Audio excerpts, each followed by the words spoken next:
Hey guys, so I'll just go over the Misc actions that I have set up here. So the setup AO, setup curvature cavity, etc. Basically this is the AO map. As you can see, just set to multiply, makes colors very muddy and ugly in general. This is the cavity map for bits and peaks and that stuff. So basically what these actions do is it sets them up so that you have more control over the darker areas that the AO map has generated. So let's say this is normal. Simply clicking on setup AO.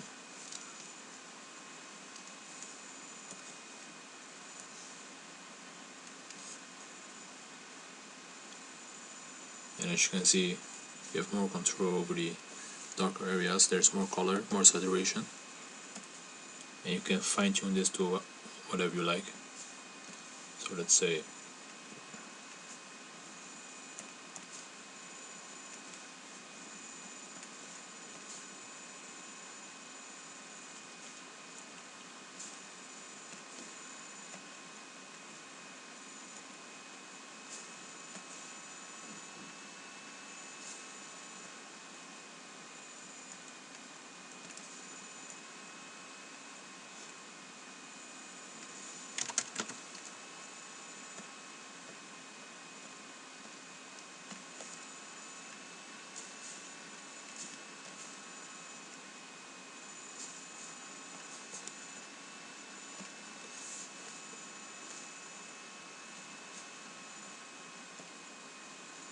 that's basically it for the AO maps. And for cavity it's the same principle, but this time it splits the cavity map in two. So one layer just for the bits and one layer just for the peaks. So again, this is just the bits.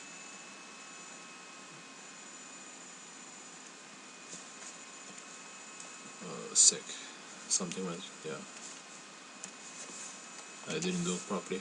So you need to make sure it's set to normal first, and then you apply the action.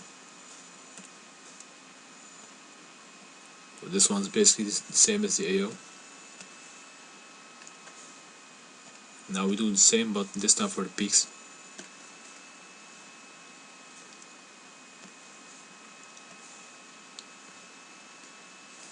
Again, what this does is allows you to have more control over the highlights and cavities. So if you want more color, you can adjust them.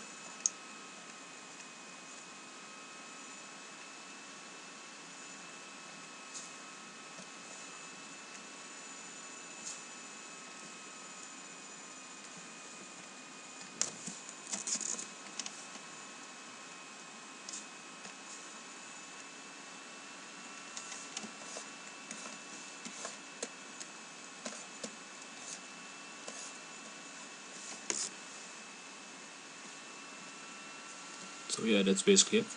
Now I'll show you what it would have looked like with just the standard AO overlays and cavity.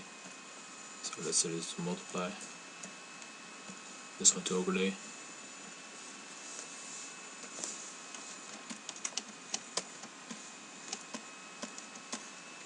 So here's the difference. Let me just group this for a sec. You can play with the ambient occlusion layer and the overlays however you want. But as you can see, it's all muddy and whatnot, so it does look really great. And this is what it looks like with the setup action. So that's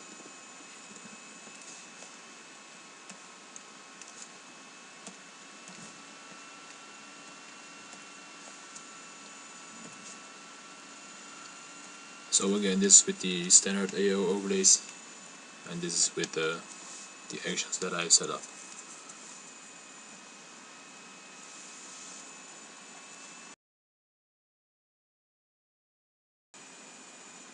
Alright, since it has been a while since I've set this up manually, I'll have to think about how I actually did it, but I'll show you how what the action does precisely. So with the AO, let's see, basically what I do is I make a mask, so just click like that, new layer, mask it, then invert mask, because we only want the cavities or the AOs. And the key here is that we use a solid gray color, so a 50% gray instead of black. So as you can see, right now only the AO is affected. So now what this gray color does is it enables us to have more saturation in the darker areas. So for example, instead of the color burn, as you can see, the saturation has gone up. Now just duplicate it, linear burn, duplicate it again, multiply, and then we adjust the opacity.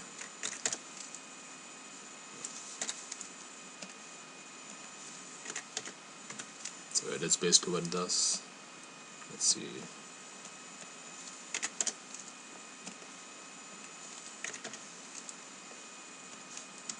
And then it groups the layers together.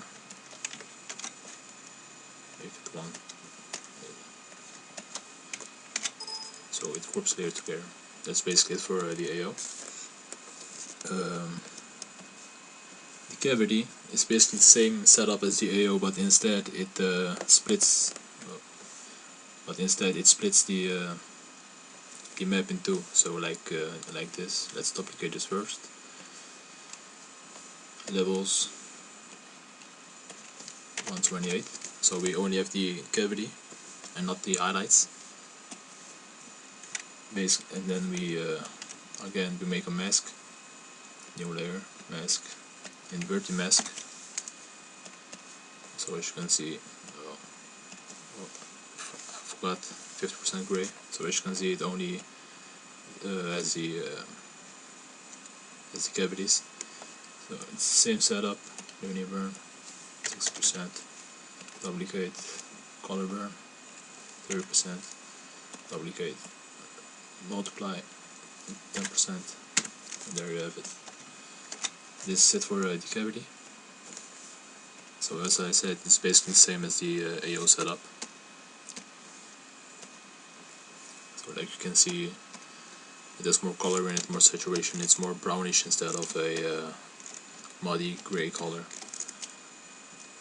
Set up with the AO, this is what it looks like.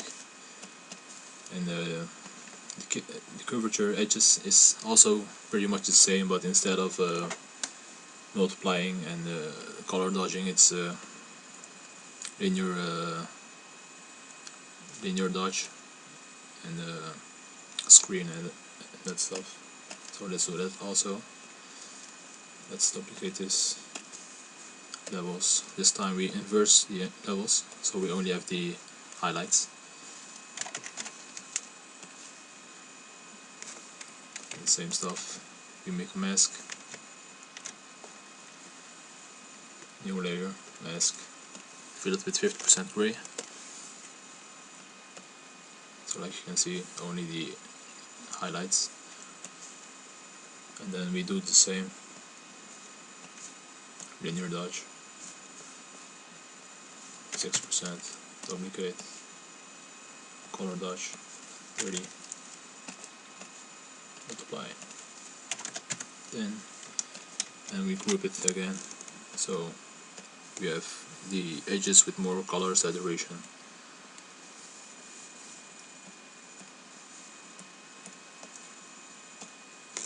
Cavities, and finally the AO, and this is what it looks like all together.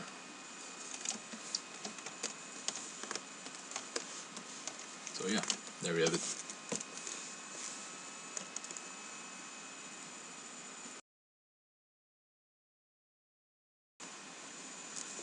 So when it comes to, let's see, when it comes to the FPAA, or fake Photoshop anti-aliasing. As you can see, there are jaggies all over the place. It does work really well. So how FPAA works is you need to make sure that the background is a solid color. So like this, the white is a solid color. Basically, when you hit it, it will alias it.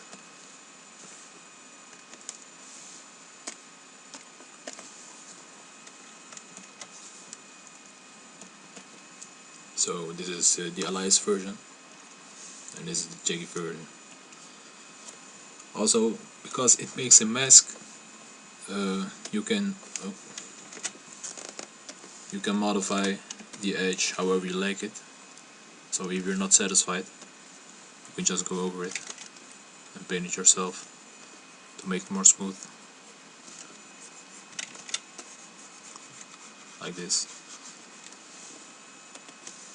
So yeah. Also the FPAA control basically is the same, but allows you to have more control over how the effect works. So, for example, you can have a sharper edge or a more blurry one. So yeah, this is the one with more control, and this is the standard one. So yeah, basically that's it.